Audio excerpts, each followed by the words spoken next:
Welcome to another Busy Webinar. This is Dave Meyer with BizzyWeb. Delighted to have you with us here today on this December 2nd. We're going to talk about client-focused website design today. It's a lot to say, but all it boils down to is how to build your website for results with the people that matter most, and that's your visitors. It's going to require a little bit of backward thinking here, and we're going to have to start rearranging how you think about your website and your company. So we're going to back into that. And first, we're going to talk a little bit about why we are eligible and responsible for talking about this kind of stuff with you. We're going to talk about client-focused web design then, and talk about understanding your user, some basics of design, some basics of content, and how you can use content to drive that customer focus. And then we'll talk about how to put it all together. And if we're feeling extra lucky, we'll give you some examples of client design. This is all intended to be an interactive session. So if you have results that you'd like to share, or if you would like my input on something that you've done in your business, or of course, if you would like to just connect and ask questions about how things should or could work, give us a note at the following. If you go to the BizzyWebinar page today, and you received an email if you registered. We have a lot of folks that were registered today, and actually it looks like we've got a lot of folks on already, so thank you for joining. But if you're watching the webinar from this page, from this play button right here, you can ask questions during the event as well by going under number 1 right above the embedded video and clicking on that Google Plus link. When you click on that Google Plus link, it's going to open up a new window. From that new window, you'll see that it has a play button on here on the new resulting video page. And then there's a Q&A and then a live button. That live button means that it's on. If you're watching this after the live actual portion of the event, you're not going to see the live, but it'll say Q&A up there. When you click the play button, it's going to open up a new window. And then you'll be able to click and ask questions by clicking on the green button in the lower right-hand corner of that window. And I'm going to click there, and you can ask a question here. So if you ask us any questions, if you have thoughts or input on anything that we're covering today, want clarification on any of the slides that we've got, or if you would like to request more detail, by all means, submit those via the Google Hangout on Air Q&A tool. Or if you'd like to just connect up with me directly, ask for the slides, for example, or to ask anything else as part of this webinar, feel free to just send an email to dave@bizzyweb.com and we'll get right back to you. Again, we're talking about client-focused web design, so let's get back to you as our client for the day and cover who we are and why we're worthy of talking about this stuff. BizzyWeb has been around for 16 years. We're based out of Minneapolis, Minnesota, just a little bit north of Minneapolis in Champlin. And our team of 14 serves clients all over the world. What we specifically focus on for our clients is helping them generate buzz without getting stung in the worlds of web design and online marketing. So from online marketing perspective, that includes search engine optimization, email marketing with constant contact, content marketing, pay-per-click ads, website hosting, you name it. If it revolves around online marketing, including WordPress-powered web design, BizzyWeb are the folks for you.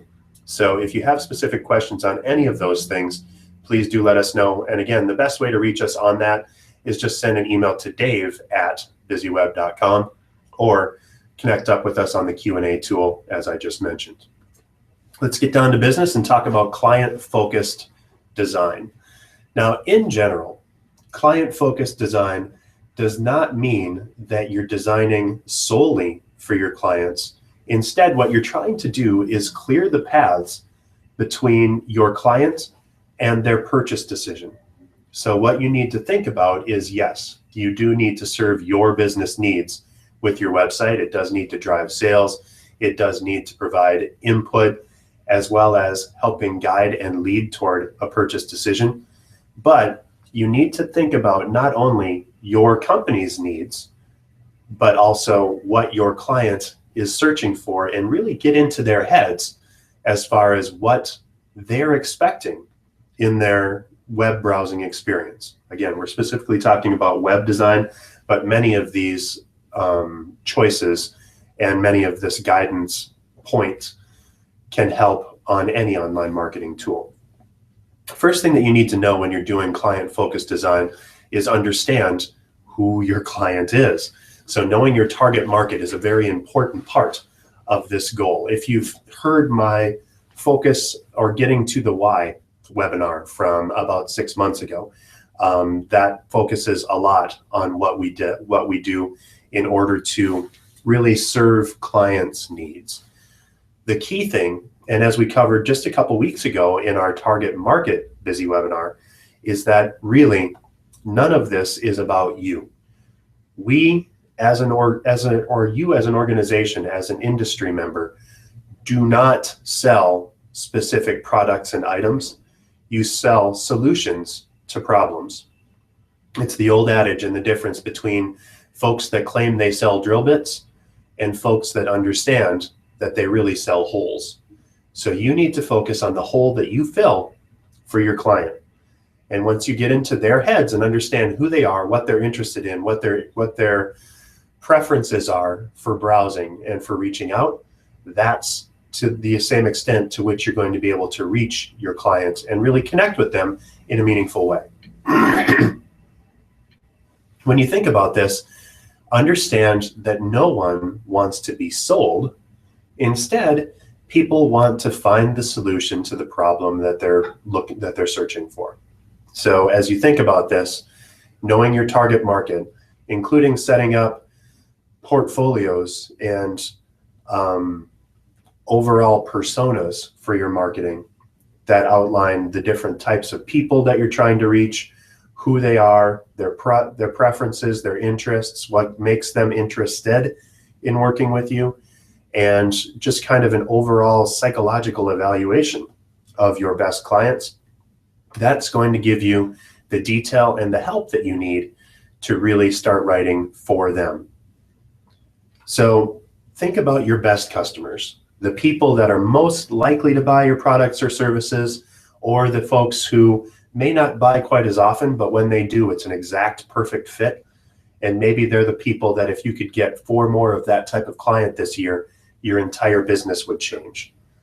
Be as specific as possible about who they are, what they do, what they expect, and then what you do for them.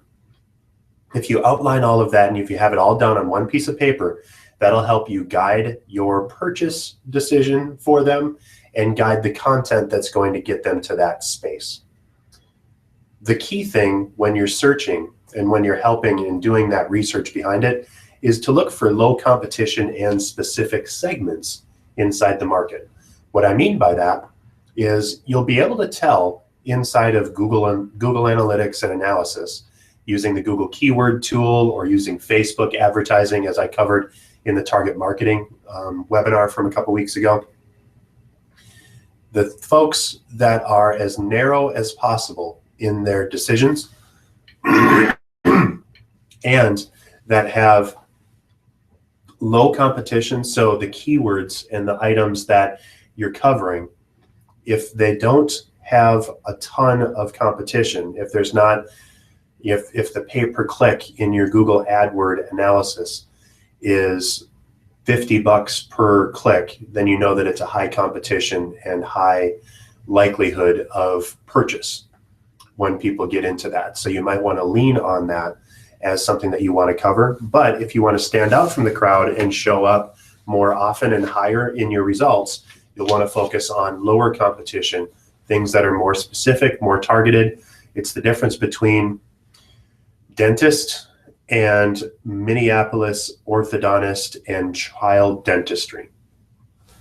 Much more specific, much easier to reach, and you're looking, again, for the specific people that are going to be making those searches. So as you think back on that, understanding what your goals for your clients are going to help you with the decisions that you make on your design. So if you know what your customers should do when they visit the website, if you want to get them to give you a call, if you want them to download a white paper, if you want them to subscribe to an email newsletter so you can continue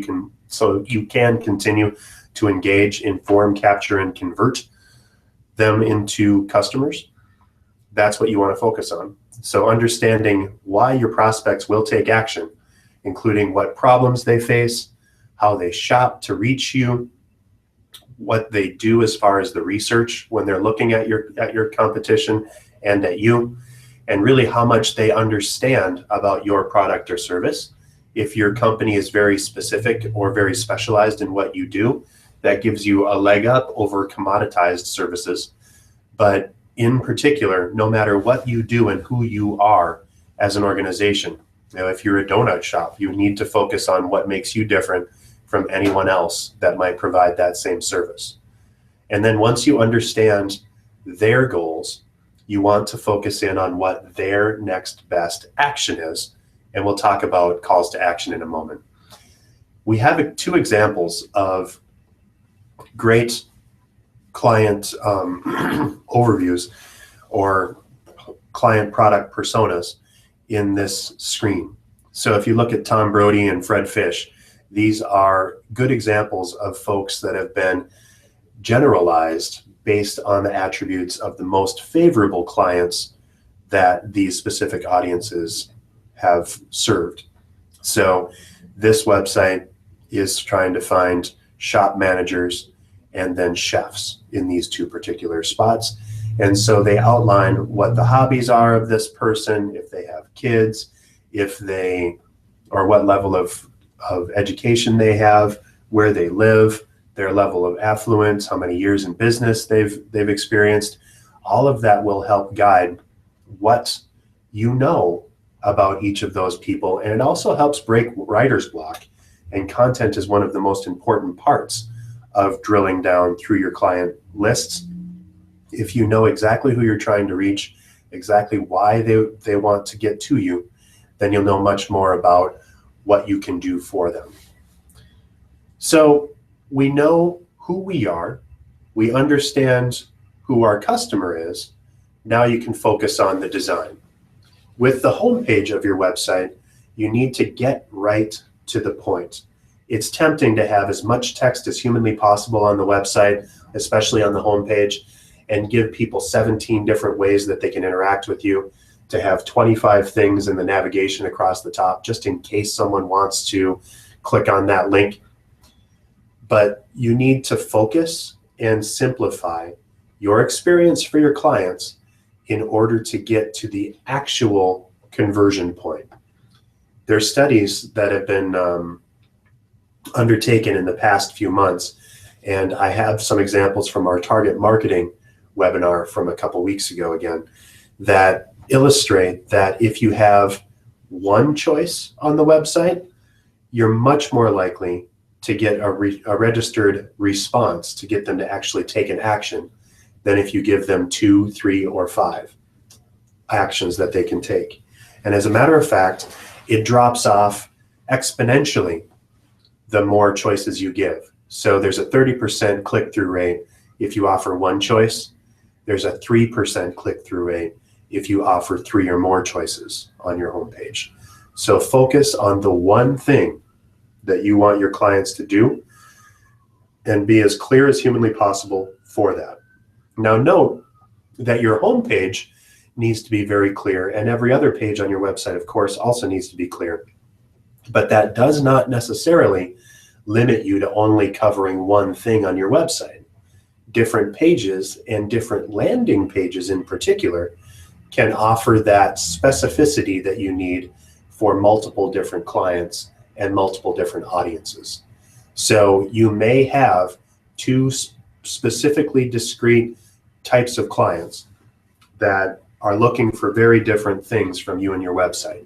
It might be you're looking for connecting with buyers, and you're looking for folks that are shoppers or folks that are doing research and trying to figure out if they're ready to make a purchase decision.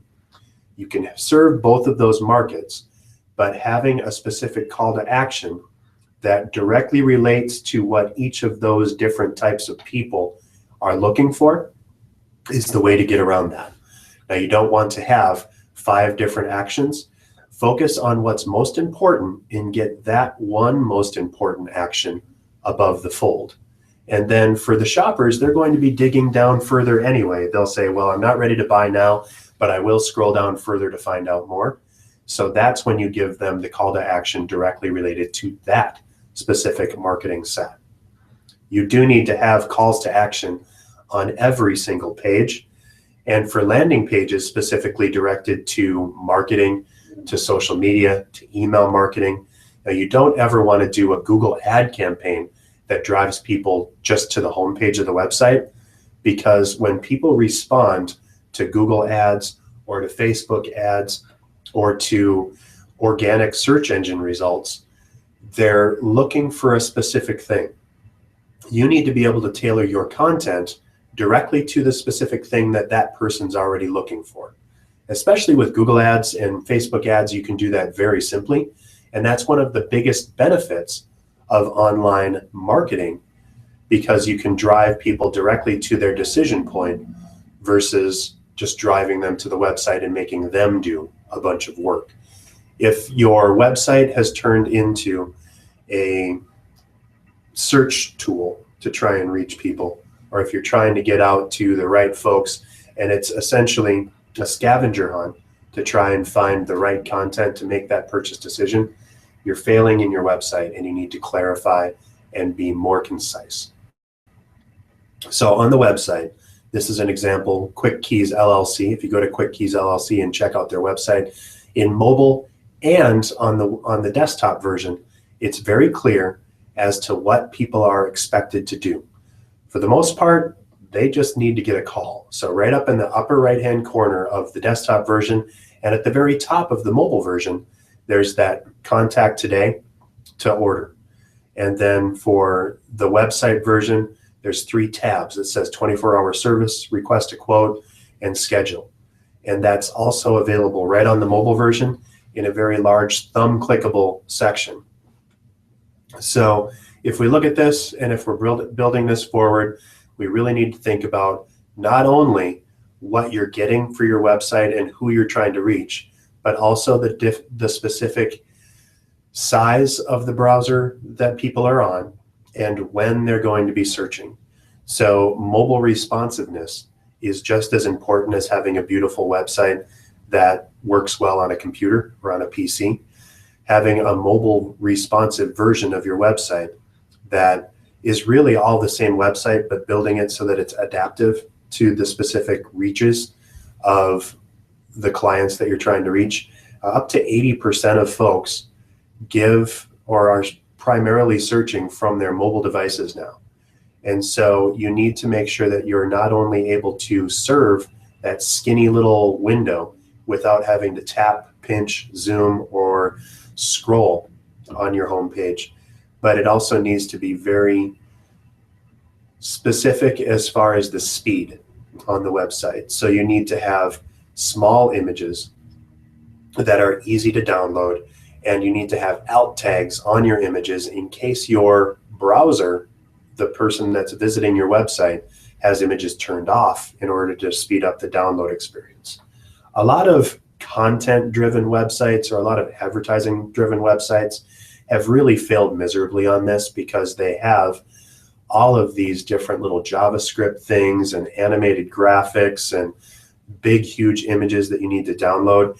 If you're downloading that over a 3G network on a phone, it could take minutes, if not up to hours, to download specific things.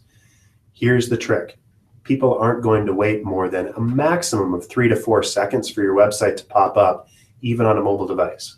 So make sure that all of your images are as optimized as possible and that your website experience is absolutely optimized for speed and for the mobile device or any device that people are using your website from.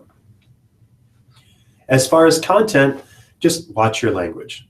You don't want to focus on yourself. You don't want to say, we've been in business for 30 years and this is what we can do and this is why we are so important or interesting. Instead, it's all about your visitor. You, your, not we, us, or I. The more you focus and use language directed to your visitor, the more likely they are to be engaged with your content and want to read on. As I mentioned before, no one wants to be sold. Instead, what they're looking for is someone who can help them fill the need that they're searching for. So the more you can say and focus on their specific needs and prove to them that you have the answer in language that focuses on them, the better.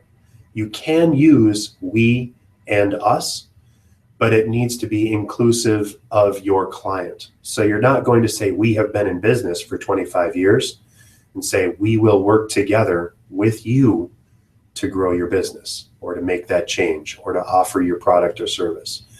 Always focus on the client's perspective as the most important part of your marketing messaging, because the more they feel connected and the more they feel that you understand their specific needs, the more likely they are to work with you. But with all of that, you absolutely need to get to the point. People have very little time, especially when they're browsing on a mobile device, because they might be in line at a supermarket or stuck in traffic or just trying to kill time somewhere. And so you have realistically less than 10 seconds for someone to get an idea and be able to take the next action on your website.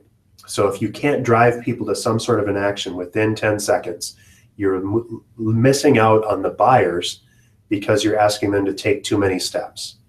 Researchers will click around quite a bit more, and they need to be drawn in, and they expect to have more options and more relevant detail. But all of that should be easily accessible, not immediately in front of their faces. They want to know, click for more detail, click for more information, but not to have to read through 17 paragraphs on your homepage in order to figure out what you want them to do.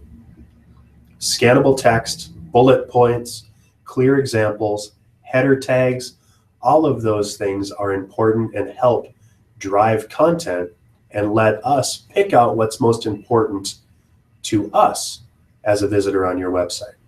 So if you're thinking about your client, what do they want? Why do they care? Who do they want to reach? And what are they trying to solve? Focus on that and make it big, bold, and that's all you should cover in specific detail. It's okay to have many layers and to let people drive through the rest of your website for more content, but all of the rest should be supporting data and supporting information that drives on what to do next. And again, there needs to be a clear call to action on every page. People want to understand why they should care and what they should do, not necessarily have to read through 17 pages of content. Let's stop for a second and check to see if you have any questions. Looks like we don't have any questions right now. So if you do have questions, again, from the event page, if you're watching your video in this window, it's a simple step to just click on this Google Plus link that's highlighted in blue in my screen here. It actually looks like this, but if you click on this blue link for Google Plus, it's going to take you to this page. You'll be able to click play on that window and ask a question by clicking the big green button down on the right. We'd love to have your questions, and if you specifically have a website that you want us to look at on the webinar and offer some tips on how to be more client focused, or if you have a specific type of client that you'd like some advice or insight on how to write for them, would love to hear that here. And again, of course, you can also reach out to Dave at BizzyWeb.com to ask specific questions as well. All right, so you have your website and it's focused on your client. You understand what the calls to action, what the relevant points, what the relevant tips are for your client on your website. Now it's time to put all of that together. Your website, of course, is the foundation for everything else that you do. And as you've heard, if you've attended any of our Bizzy webinars before, BizzyWeb ties together websites as the foundation of marketing by letting your website automatically post to social networks and email marketing. So from your website, you can focus on specific content, blog posts, or news and updates that automatically and simultaneously posts to Facebook, LinkedIn, Twitter, Google+, Pinterest, and your email account, your email marketing. With email then, you can stay connected and continue to push content. That's one of the most often used calls to action on our client websites. Once they understand that the content that you serve or the information that you have on your website is but a door into a wider universe of your knowledge, give them that next step, and your call to action can be to subscribe for our newsletter, or subscribe to our newsletter. And from there, you can continue to engage, inform, capture, and convert them ideally into your client. So email is one of the most effective ways to continue to push content out. The rest of the social networks, of course, Facebook allows you to post general posts and ideas, deals, sponsorship, information, easy, fun things. Basically, the engage part of engage, inform, capture, and convert is done through Facebook. LinkedIn usually tends to get a little bit deeper with business to business related content and thought leadership. Google Plus is very useful for search engine optimization. Even though they're now focusing more on communities and groups, you can very easily post things from your Google Plus page to your website. And those links from your Google Plus page to your website count as what Google calls sparks. And those sparks are very high quality indicators that can very positively affect your search engine rankings. Twitter then also allows short updates, headlines, tips. What it usually works out for us with our clients is we build the website, and then inside the internal workings of the website, we have it set up so that your website will post to Facebook, LinkedIn, Twitter, Google+, Pinterest, and your email in slightly different variations. So Twitter, of course, would mostly just have the headline. Facebook might have the headline, an image or video, and a synopsis of what that information covers. LinkedIn and Google+ would be much the same. The key thing is that you need to focus and you need to broadcast to as many places as possible. Different folks look at different types of networks.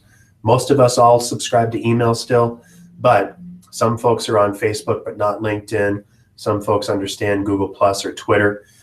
For the most part, if you have to pick one social network to go on, especially if you have any B2C or if you directly converse or connect with consumers, Facebook is your lead, and email as well. If you're dealing with B2B, LinkedIn is a great solution.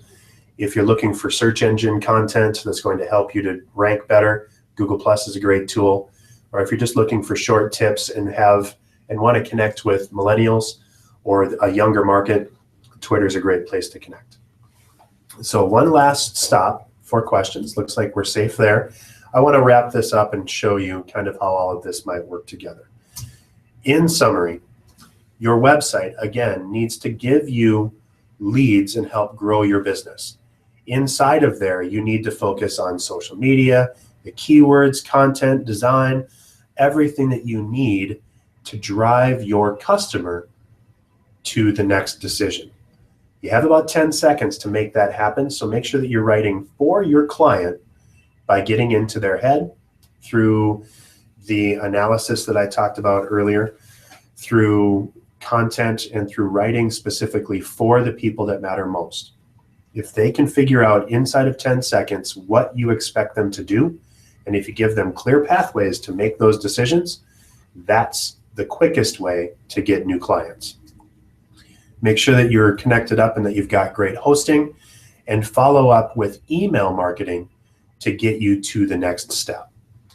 I want to take a second here and go over to the BizzyWeb website to cover what's coming up for events, because it's also really important that you understand what's happening as far as your target market and to get you more access into those notions.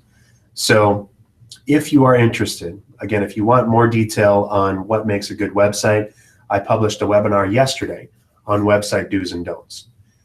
Next week, we're going to talk about why analytics matter, and we're going to talk about how to generate leads with online marketing the Wednesday after that. We're going to talk about mobile, and then on the 30th, we're going to cover a year in review and go over some predictions that I have for 2016.